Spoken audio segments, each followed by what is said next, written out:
There we go. I can see it. Welcome, everyone. We're just going to wait and let everyone get on, and then we'll get started. Thank you so much for joining us today. My name is Kay Huff, and I will be your Benco host. So I'm just going to let a few more get on before we go over all the CE guidelines, and then I'll share everything with you. So I'm going to go ahead and get started. So just so that you know, on today's course, it's considered a self-study webinar. So what I mean by that is after this is over, Maria from our CE department will be sending you out a little quiz.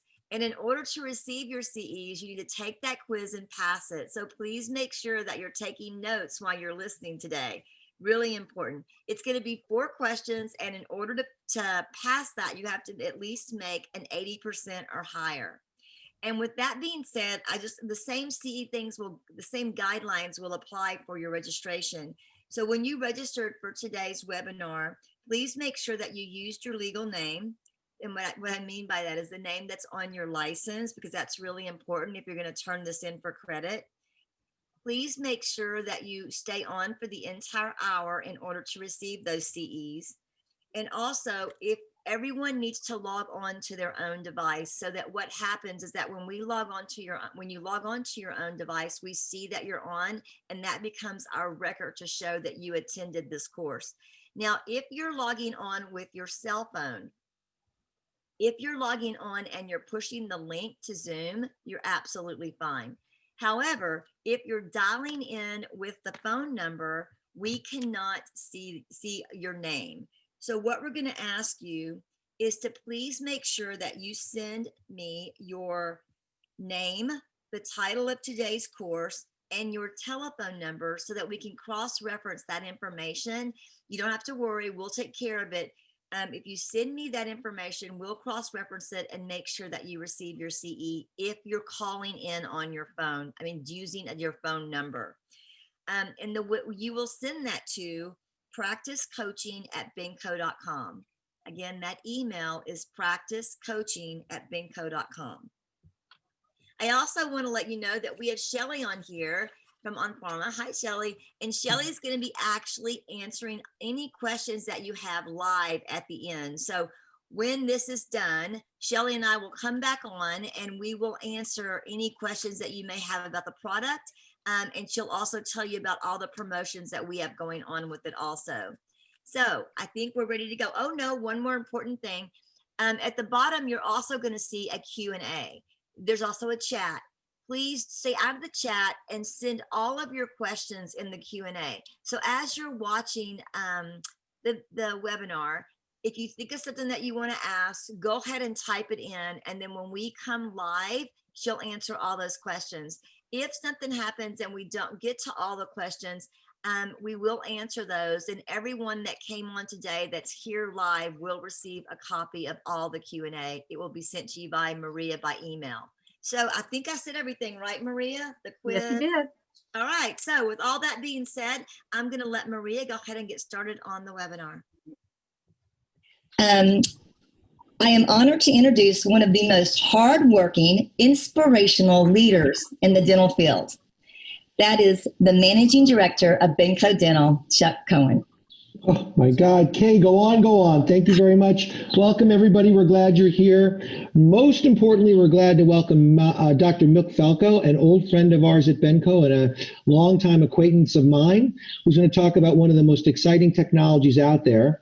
I'm not going to steal his thunder, so he'll talk to you about it for a few minutes. What I do want to say before we get started is he is a real actual dentist who does real actual dentistry, which is unusual sometimes these days. He is working chairside. In fact, today he's in his office delivering this webinar. His product is one of the most exciting products, and it was a very exciting product pre-COVID. Today, it is one of the most exciting products out there. It's Onpharma, it's Onset, and he's going to talk today about why Onset makes even more sense today in a COVID-19 world than it did before. With that, I'm very pleased to turn things over to my friend, Dr. Mick Falco.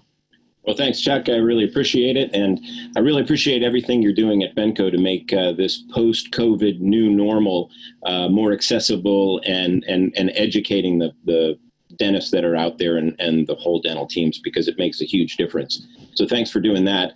My name is Mick Falco. I'm a general dentist in Monterey, California. This is the 7th hole at Pebble Beach. This is our neighborhood, and so I've been lucky enough to practice here for over 30 years. I'm still in practice. Like Chuck said, I did dentistry this morning, and I will do some after the lecture.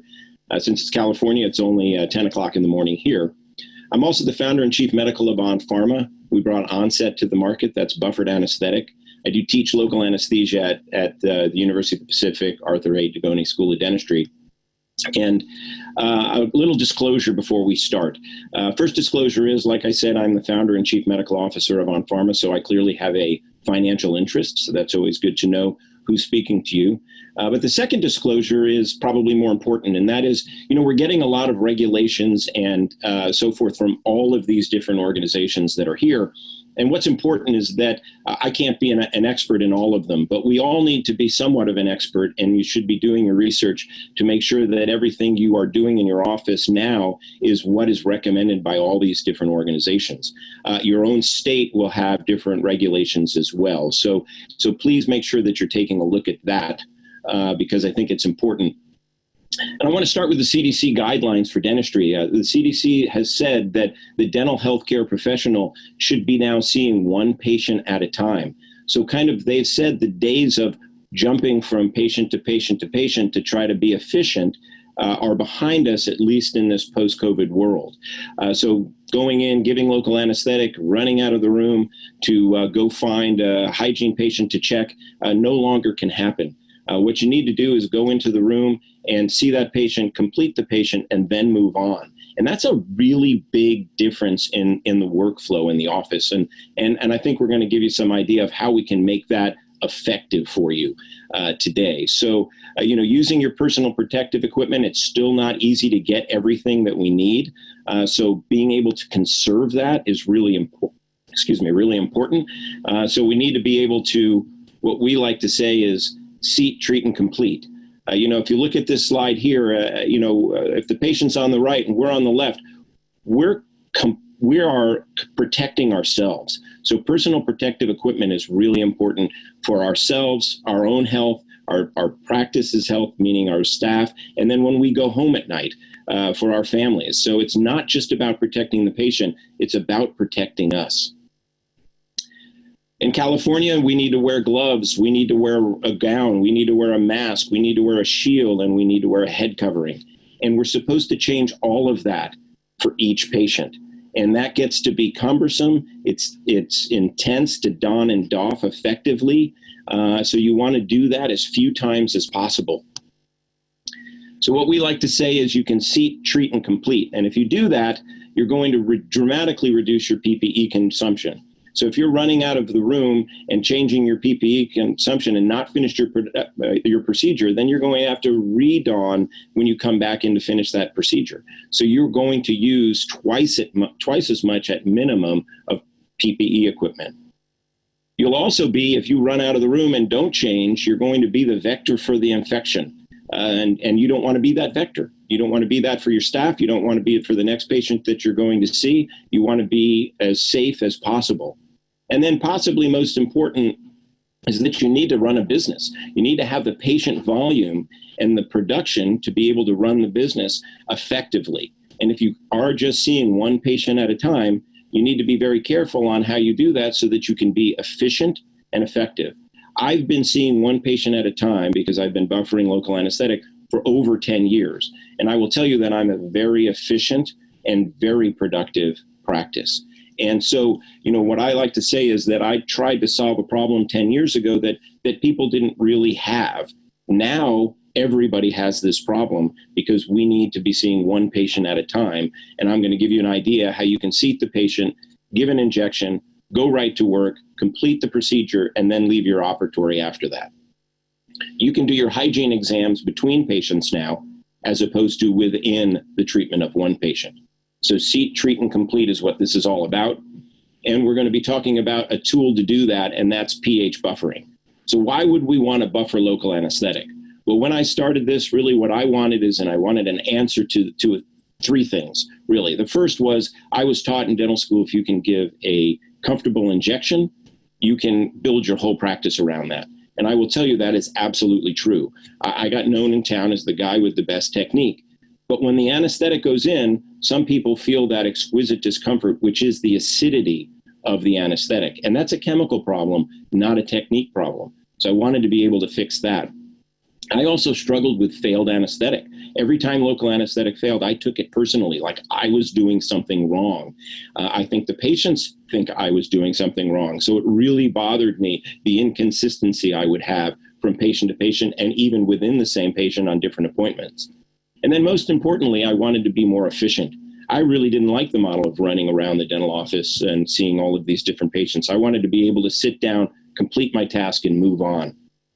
If you do that, you're 30% more efficient. So not only can you save the anesthesia time, but you can also be more efficient in the procedure that you're doing by up to 30% by just not being interrupted. So now we can fix the problem of seeing one patient at a time as it relates to local anesthetic latency. So local anesthetic latency is really all about the chemistry of the anesthetic, the way it's packaged as an acid, and the physiology of the patient, because the patient has to raise the pH of the anesthetic to the point where it works. Local anesthetic is packaged at about the pH of lemon juice. If it has a vasoconstrictor, it's packaged at a pH of about 3.5. And most importantly, local anesthetic doesn't take effect until the tissues have raised the pH up to 7.4, which is the body's pH. So this process takes time. So here's the question. When do we expect our local anesthetics to work? If you go to the package inserts and you go to the textbooks, you're going to see this 3 to 5 minutes on average for infiltrations and 5 to 7 minutes on average for blocks. Now, I had a problem with that because sometimes it would work like that in my practice, but rarely. And when it didn't, I felt like I was doing something wrong. So I wanted to know, where did these numbers come from? Well, I went back to the textbooks. This yellow textbook in the middle is Stan Malamed's very first textbook. Stan Malamed is the guru on local anesthesia around the world, and that's the textbook that I studied in dental school. And in that textbook, it gives you those numbers, but no reference. The textbook on the right is Stan's most recent textbook. It's the 6th edition, and it still doesn't give any reference. So I went to Stan and I said, hey, look, Stan, you give these numbers 3 to 5 minutes for infiltrations and on the maxillary arch and 5 to 7 minutes for inferior alveolar nerve blocks. Where did you get those numbers? And he said, I got them from my textbook. And I said, well, I know that. I can read your textbook, but it's not referenced where you got it. And finally, he said, look, I got it from the guy who wrote the book before me, and that's Mannheim. So that's the book on the left.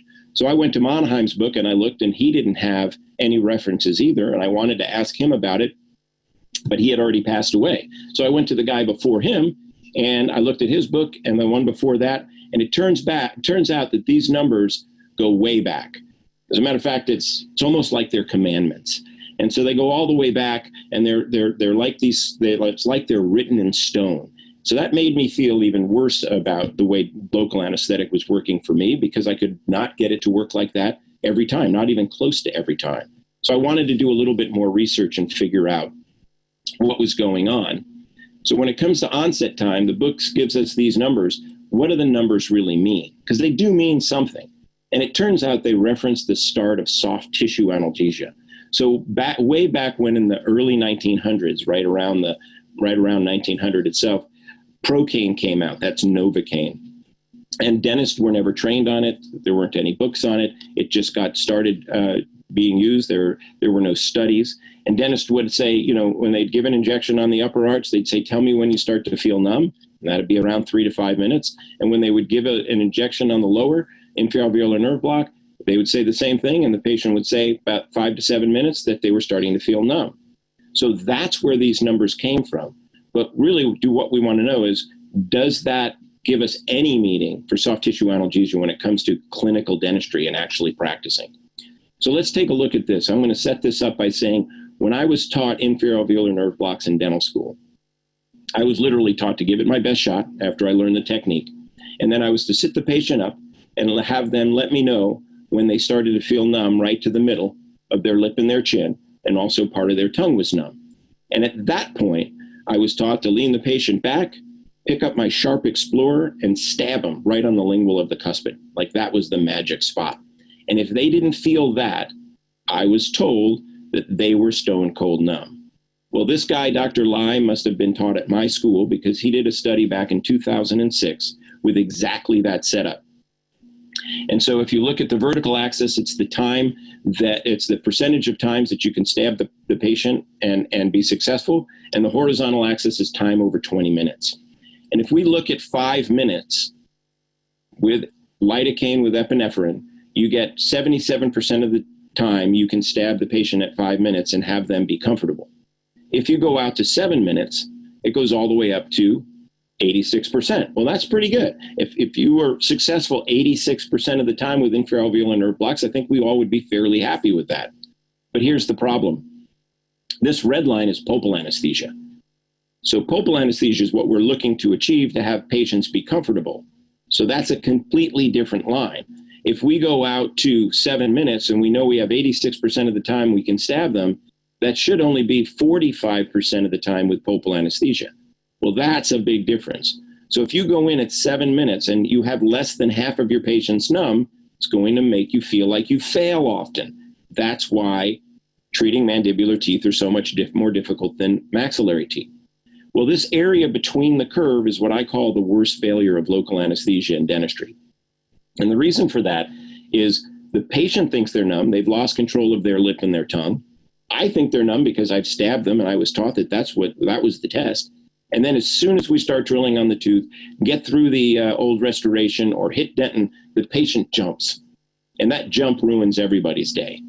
It's the worst for the patient, right? Once they felt it, now they're going to be holding on for dear life for the rest of the appointment. It's bad for me. I've got sweat running down the back of my neck, and it even flusters the assistant.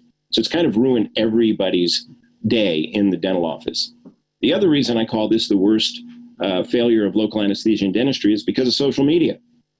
If you have a good experience someplace, you tell a handful of people. If you have a bad experience, you tell everybody you know. And now you can tell even people you don't know with social media. So it's a bad experience. We want to try to avoid that. So what do we do to confirm local anesthesia? And that's something that I think is really important, whether you buffer or not. Here are our tools. Well, we just sort of explained that the Sharp Dental Explorer is kind of not a very good tool to check for pulpal analgesia. So we'll scrap that one. You could go with endo ice. I think this is our best option. Endo ice is a refrigerant. You put that on a cotton pellet. You place that on the cervical margin of the tooth. And if they do not feel that after 5 seconds, they are numb. This is what the literature has gone to as the standard for checking pulpal vitality and checking for local anesthesia effectiveness. The last one you could choose is you could choose the electric pulp tester. Of course, this is kind of a kludgy instrument. You have to put toothpaste on the instrument for the conduction, and then you have to run it up. And if they feel that, if you get to the 80 reading, they're numb. And if they get to anything but the 80 reading and they feel it, they're not numb. But it's a little bit kludgy. So what do I use? I use endo ice, and I check every single patient because I want to start the patient as soon as they are comfortable. So what I do is we give local anesthesia, let the patient know what we're doing, and then the dental assistant hands me the endo ice on a cotton pellet. I place it on the tooth and ask them if they've had any sensation. If they don't have sensation, it's time to go to work. If they do, you can give them another minute and try again. And one advantage of buffering local anesthetic is if they're not numb at 2 minutes, you can give them another injection because you may not have been in the right spot. Saying that, even maxillary teeth, I give local anesthesia on maxillary teeth. I want to make sure they're numb because I hate it when people jump, and people hate it when they jump. So I test every tooth before I start working. That makes for a lot more straightforward day for me and a lot less stressful for our patients. So the book gives us these numbers. Do most practitioners leave after we give the injection? And the overwhelming answer is yes. Matter of fact, I've never asked a dentist and had them say no. So every dentist leaves. And the typical window, if you ask a dentist how long do they leave, they'll say 10 minutes. Some will go on to say 15 minutes. Well, why, if the package insert gives us 5 to 7 minutes, do we wait 10 to 15 minutes? And that's because we're always hedging our bets. We know that if we wait longer, we have a better chance. So let's take a look at this red line that we had in that last few slides ago for pulpal analgesia. Where did this come from? I call this the curve, and I want to know where it came from. Where it came from is we did a meta-analysis. So we wanted to look at everybody's data that had done the studies out there. And you have to get apples and apples, not apples and oranges. So for that, you have to use what we call inclusion requirements or exclusion requirements. In this case, we used inclusion requirements so that we could look at a study and say, this study could be included in our meta-analysis or it could not be included in our meta-analysis. So what were our inclusion requirements? 2% lidocaine with epinephrine, no response to an EPT, electric pulp tester, with an 80 reading, testing only mandibular molars and premolars. If you go out to cuspids and the anterior teeth, the results for inferior alveolar nerve blocks go down dramatically. So we wanted to look at just molars and premolars, and we wanted multiple testing intervals over at least 15 minutes. Otherwise, we couldn't put it on a graph. So a lot of studies just test at one time period, 5, 10, 15 minutes, and we couldn't use that data. So that was excluded. It had to have multiple time testing over 15 or more minutes.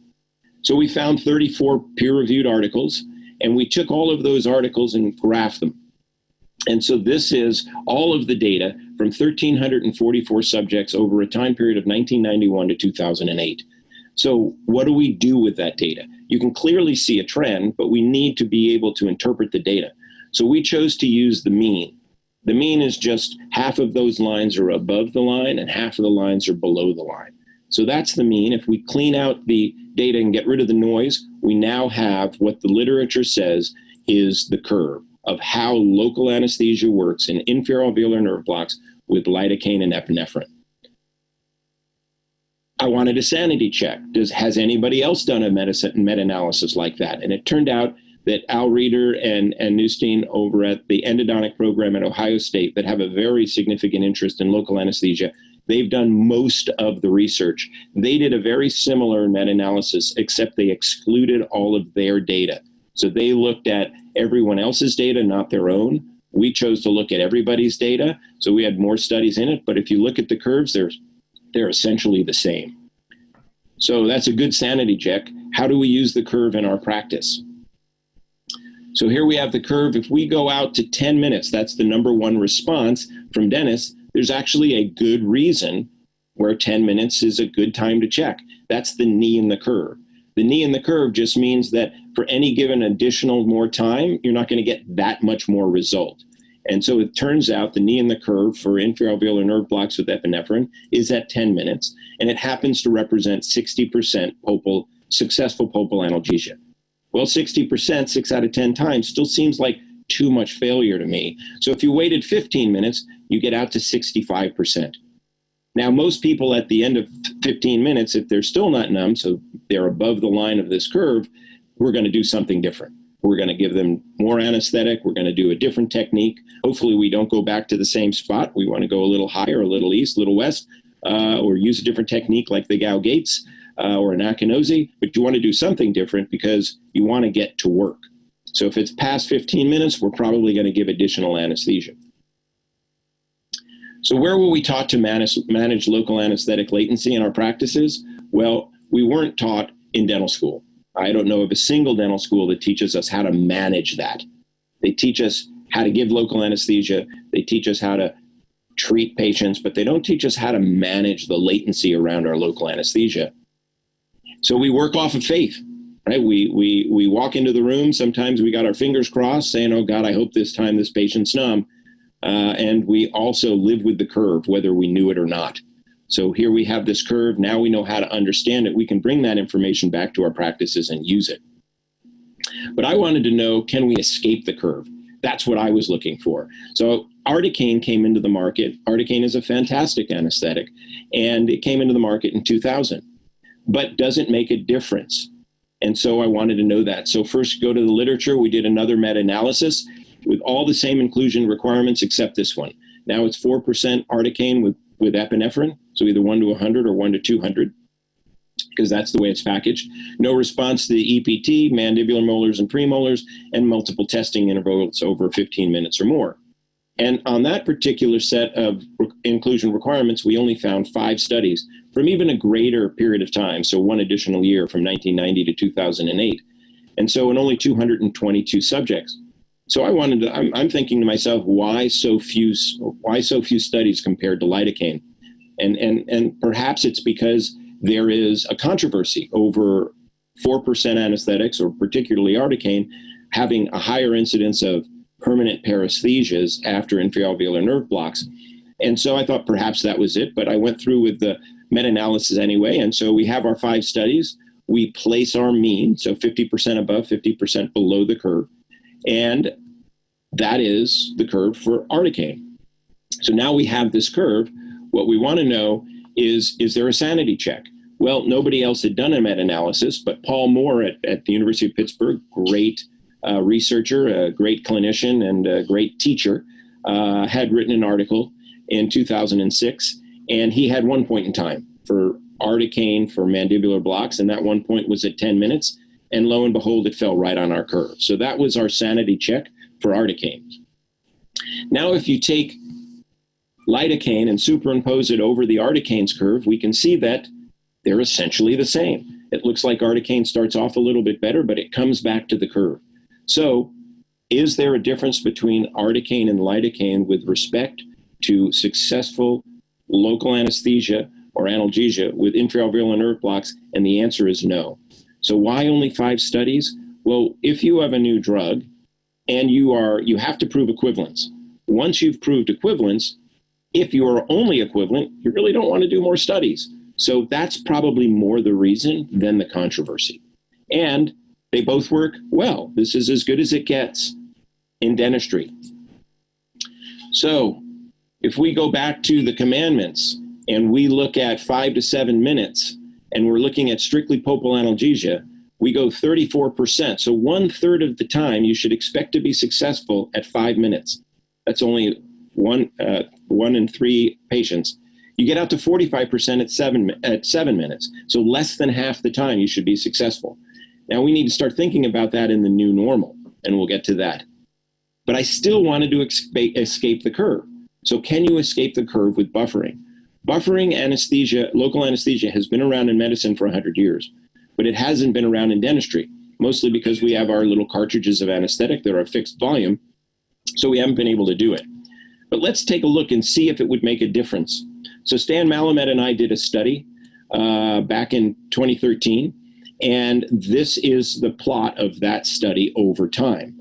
And you can see there's a significant difference. Now, this is also pulpal anesthesia. This is not soft tissue analgesia. This is pulpal analgesia.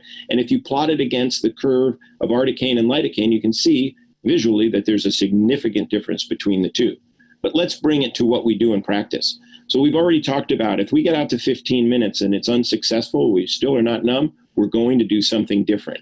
We know that 65% of the time that's the case. So 35% of the time we're doing something different at 15 minutes.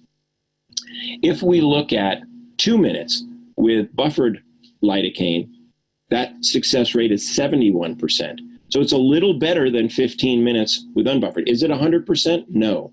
But at two minutes or less, your patient should be numb. And if you're using your endo ice, you can find that out very quickly. At 2 minutes, that's equivalent to 15 minutes. If they're not numb, you may not be in the right place. Time to give them another injection.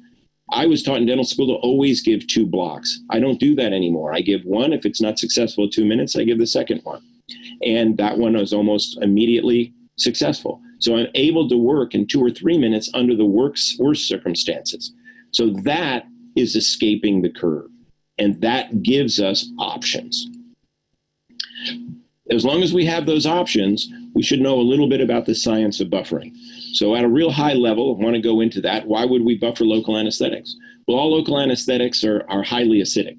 That means that they're packaged in an acid form.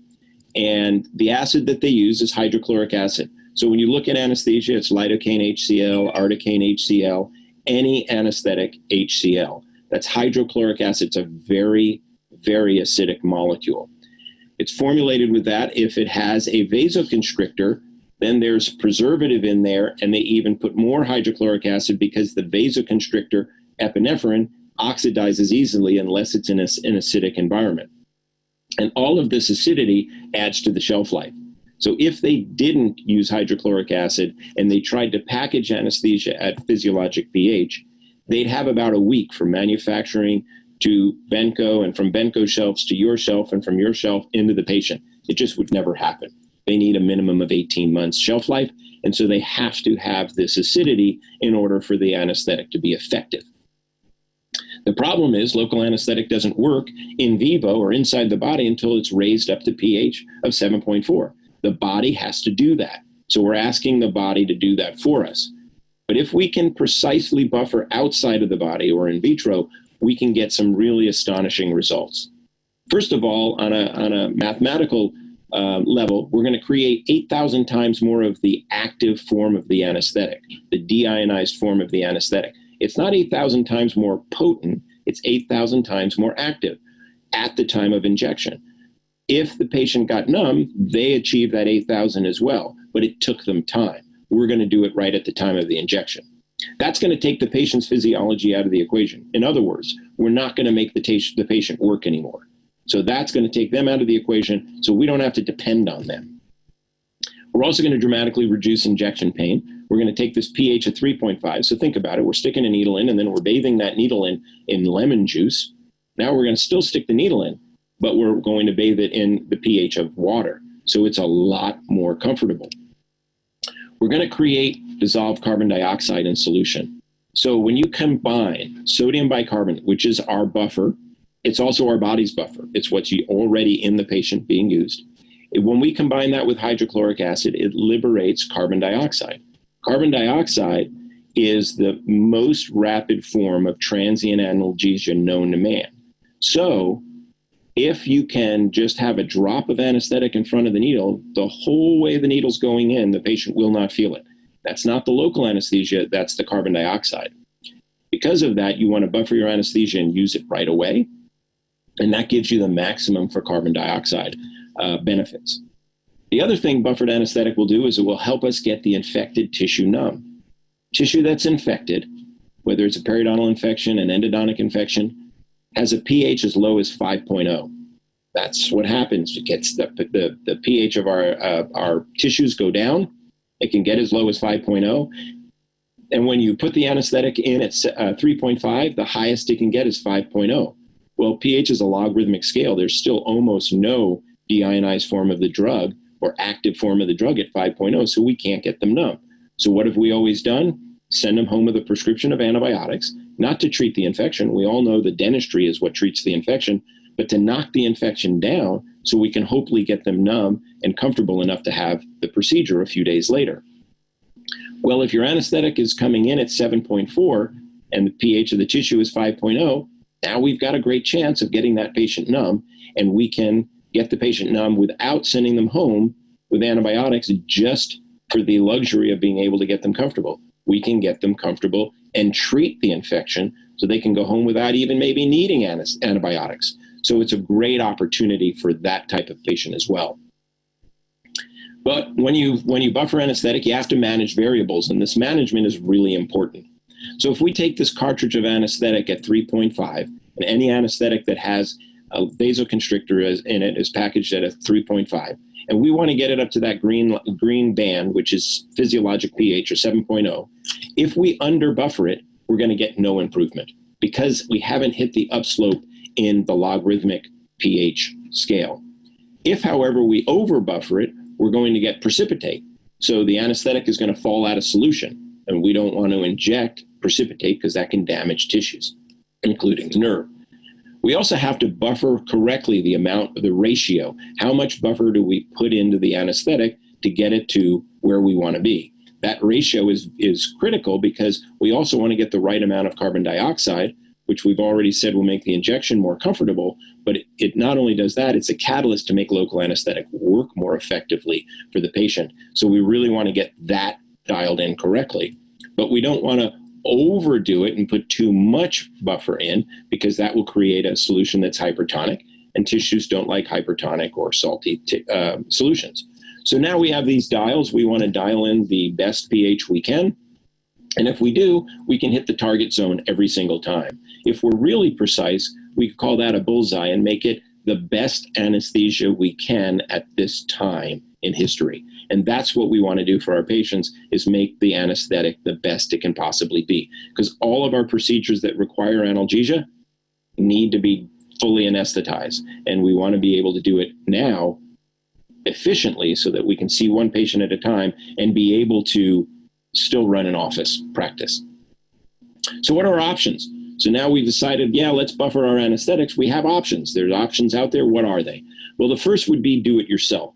So you could go out and buy medical grade sodium bicarbonate. It comes in a vial, not in a cartridge, and you have to buy some hypodermic needles, syringes and needles, because you're going to have to be able to transfer the bicarbonate into the cartridge of anesthetic if you're going to use a cartridge-based system with a stainless steel syringe.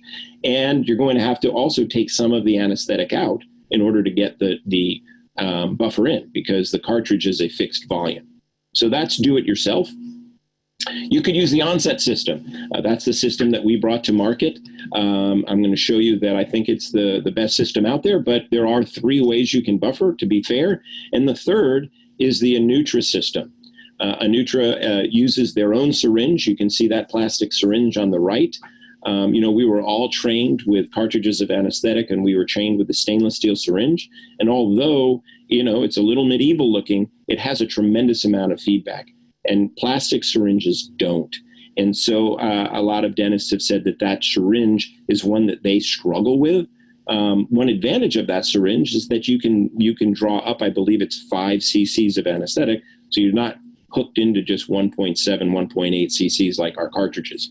But it is a system. You can only use lidocaine with epinephrine. And those are the 3 ways you can buffer your local anesthetic. So do-it-yourself technique. If you're going to do that technique, then you need to have your cartridge plus the first syringe. You want to stick that syringe into the cartridge and withdraw a certain amount of anesthetic.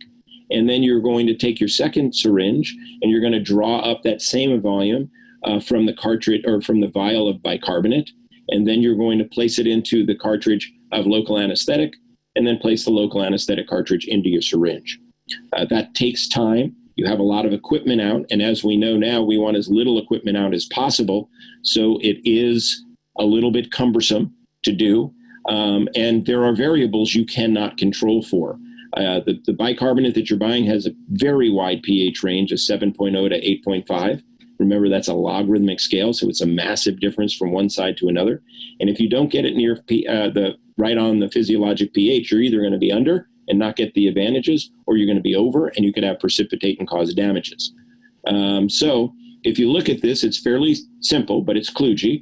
It's not precise at all. It does take time. It may save you money, but I'm going to show you that if you do it correctly and as safe as possible, I don't think it's even going to save you money. And you are definitely going to have inconsistent results. Well, we already have inconsistent results with local anesthesia that's unbuffered. Why would we want to buffer it and still have inconsistent results? You could potentially harm the patient if you have precipitate. You want a system, if you can, that guarantees you won't have precipitate. And if you do, you could have some edema as well. But with precipitated local anesthesia, you could actually have paresthesia as well. So what would that look like, just so you know? Here's a cartridge of local anesthetic that's being buffered by sodium bicarbonate that's pH is too high. And what goes into the cartridge of anesthetic, you see the precipitated anesthesia becomes like a snow globe, and you don't want to inject that. So if you're doing it yourself, you want to monitor those things very, very quickly. So if we look at the 3 different options, do it yourself. If you do that correctly, what I mean is when you buy that vial of bicarbonate and you start drawing out the bicarbonate, you're changing the pH inside that vial every single time because it's a volatile compound and you're sucking air out of the vial. So you're changing the pH of the bicarbonate, which is making it get higher and more dangerous. So I wouldn't recommend you use it more than 4 or 5 times within a day or 2. And if you do that, and you put together that with all of the syringes you have to buy and the needles you have to buy, it ends up being about $4.10 per injection on an average. Could be a little bit less, could be a little bit more. I strongly would recommend that you don't use every drop of that 50 mLs because by the end you will be having a lot of problems. There is prep time, there is a learning curve, and the bicarbonate can't be controlled, and hence your inconsistent results. And then, of course, like I've said, you could have some complications due to the over buffering. With the Onset system, it turns out to be $3.19 per injection if you used every drop. What I like to say is, when you set our pen up, it's a multi-dose system. Each time you set the pen up, it can buffer 20 cartridges of anesthetic. And so it's about $13 a day to have all of the benefits. Once you set the pen up, you can use the buffering solution for a full week, 7 days.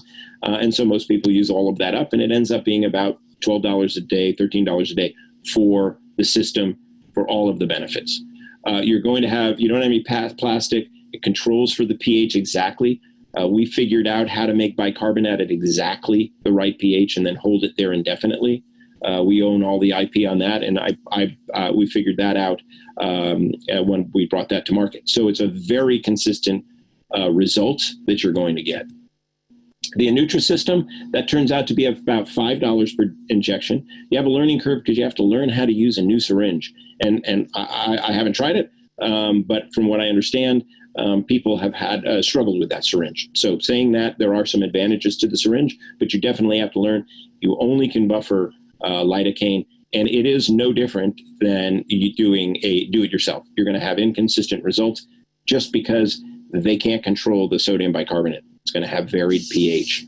One other disadvantage of lidocaine in a 50 ml vial, because that's the way this comes, is the other disadvantage is that there's methylparaben in that because it's a multi-use system, they have to have a preservative.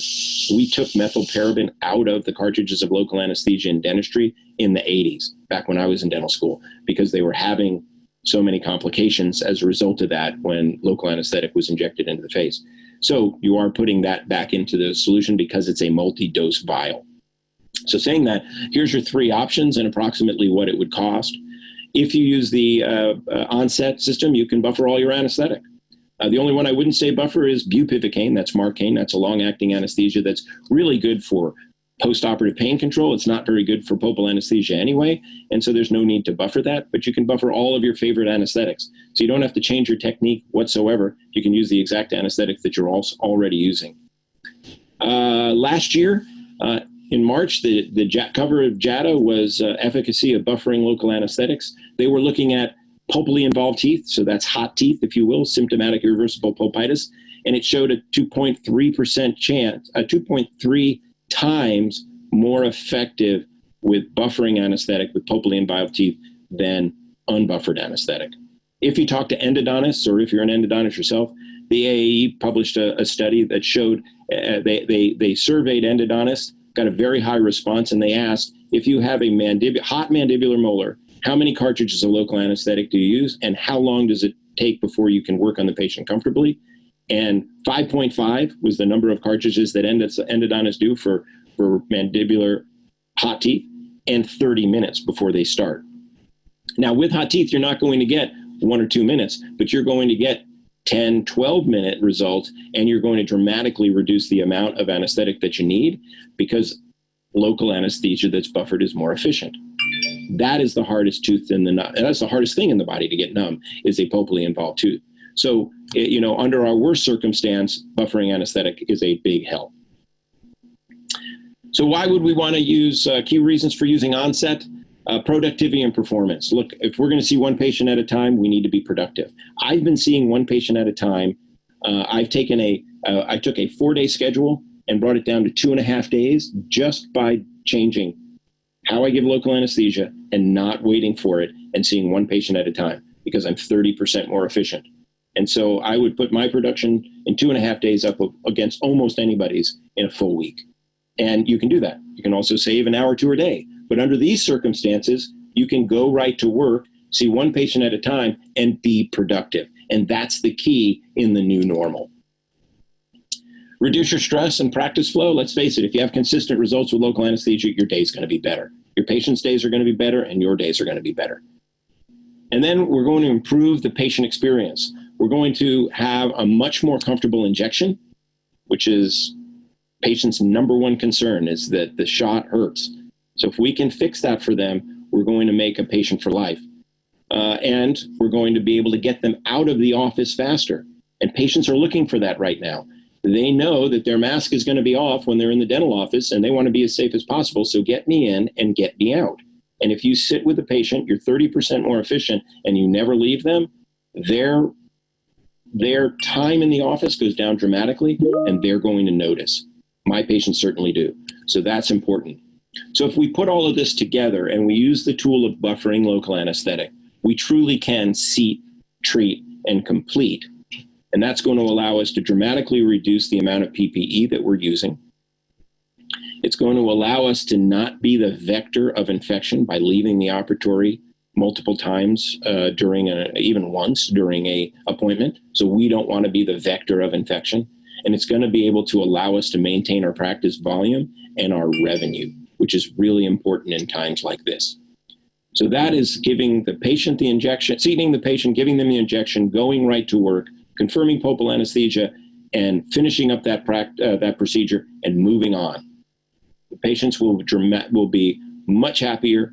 I think you'll find that your practice once you get used to that, you're now saying, wow, this is actually a better way to practice than before. I'm not running around as much. So now we have a problem we need solved, and buffered anesthetic is a way to solve that problem. So I want to thank everybody for being online. It's been a pleasure working with Benco. Like Chuck said, we've had a long relationship, and I just love the Benco company. I'm sure you all do too. That's why you're with them. And so with that, I want to say this is the end of the lecture, but I have a couple of things that I want to talk that are outside of the CE part of it. And that is, if you're interested, buy your On Pharma's Onset from Benco, and you've got the buy and try. So buy and try with Benco means you have 120 days to buy a kit, use all 80 injections, and decide whether it's for you or not for you. If you decide it's not for you, you can send it back. You get a full money back guarantee. I don't know of any other product you can do 80 times to figure out if you like it. So what I would say, because of that, and like I said, I have a financial interest in this, but really I also have an interest that patients are getting good care and that dentists get to do their business and be productive and be profitable so we can stay in business. And that is, give it a try. Just order it. Try it 80 times, and I think that you'll love it. But if you don't, there's no risk whatsoever. So it comes with the Onset mixing pen, which you use over and over. And then the reusables or the disposables are the cartridge connectors, which allows the anesthetic to be taken out and the bicarbonate to be put in. And then the cartridges of bicarbonate, which are set at an exactly correct pH. If you have any science questions, there's a lot of data on our website. There's videos, there's plenty of research and papers that we've done and other people have done. So you can take a look at that and do your research. If you have questions, you certainly can call us. But most importantly, get a hold of your Benco rep, and they can walk you through it as well and buy and try. So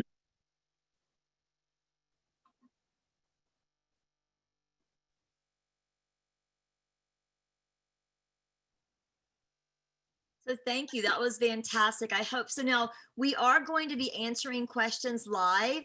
So Shelley, you want to come on? Yep. Hi. So yeah, hi Shelley. So there's a Q&A at the bottom. So we have Shelley from On Pharma here to answer any questions that you have live. So if you want to type in your question in the Q&A, we promised you that we would again answer them live. I think there's one question in there right now. Let's just look and see what that question is. It says, hoping at some point you would address how DDSs can do hygiene exams as well. Now I have a few tips on that too, but I will see if Shelley, do you have something you want to add to that? Yeah, no, go ahead, and then I can chime in if Sure. So one of the tips that we always do is managing it through your morning huddle. So, there might be some states where your hygienist can actually anesthetize the patients. And there might be some states, if you're running a really good perio program, that you don't have to see every single patient. So definitely review in your morning huddle, like which patients are going to need an exam, and then make sure that you set those appointments up around that and really take advantage of the hygienist that can actually go in maybe and do the anesthesia while you're seeing the hygiene patient. That is another way to do it. But what do you have, Shelley? when you buff your anesthetic, it's going to be a huge time saver. So it doesn't mean that you can't go check hygiene. You can go check hygiene, but just like you said, if you'll once you start buffering, you'll kind of learn the flow, and your flow may change over time, because you're actually, I mean, you can get up and you can go see the hygiene patient, but because you're going to save so much time, doctors sort of get into a flow where they finish 20, 30 minutes early when they buffer, that they can do that, after they see their patient. But you will have time to check hygiene. It doesn't have to be every time, but you will sort of get into a flow once you start buffering, because there's such a huge time savings. Fantastic. And then the other one is, someone asked about the recording. Yes, we will send everyone that missed it or that needs a copy of the recording. Just let us know and we'll be happy to send you a copy of the recording if you missed some of the lecture. And then another question is, have you ever experienced working on a patient that had some type of allergic reaction to the buffer? Yeah, there's no, any adverse reaction you would have from buffered anesthetic, you would have from unbuffered anesthetic. So there's no studies to support that the allergic reaction would come from the buffer. So you would treat any type of adverse reaction due to the anesthetic and not to the buffered anesthetic. Okay, so any other questions? So far, that's all I see. So if you have any questions, we're going to give you just a few more minutes to go ahead and put those questions in the Q&A. I also want to repeat one thing I said at the beginning of the webinar, and that's if you called in on your cell phone and you want to get CEs for this, please make sure, because I can only see your phone number. So please make sure that you send me your name, the title of today's course, and your telephone number to an email at practicecoaching@benco.com. And you only have to do that if you dialed in. If you're on your phone and you pushed your link, we'll be able to see that with no problem. But if you listened and dialed in, I can only see your phone number. And I want to make sure that you receive the CE credits. And then the other thing is that if you also want to receive the CE credits, Maria will be sending out a quiz. Maria, is that going to be today? Yes, it will. It will be today. Okay, so she'll be sending out the quiz today. All you have to do is answer 4 questions on that quiz and get at least 3 of them right, Maria? Correct. Mm-hmm. And then you will qualify to get your CEs. And then Maria will be sending out everyone who registered today for a CE. So again, this is a self-study CE. It's not going to be a lecture. So it is a little different for this webinar. It is going to be a self-study. So I think that's it, Shelly. I don't see any other questions. Guys, do you want to give your email address, Shelly, or how do you want them to get in touch with you if you have any other questions? Is this one okay? Yeah, this is fine. Onpharma.com we have a great website. We have like a lead form. I mean, your best bet is to reach out to your Benco rep. But if you also want to go onto the website, you can fill out the lead form, and then that lead form will get forwarded to your On-Pharma rep, and your rep can come in and we do in-office demos and bufferings and things like that we can do as well. Fantastic. I don't think you can beat that offer. Yeah, no, it's great. That's just an unbelievable offer. So, well, listen, everyone, thank you so much for tuning in today. We really appreciate it. And with that being said, we will bring it to a close. But thanks, Shelly, for coming on. Thanks, Maria, for your help. And we will see you next time. Okay, Bye-bye. thank you. Bye-bye.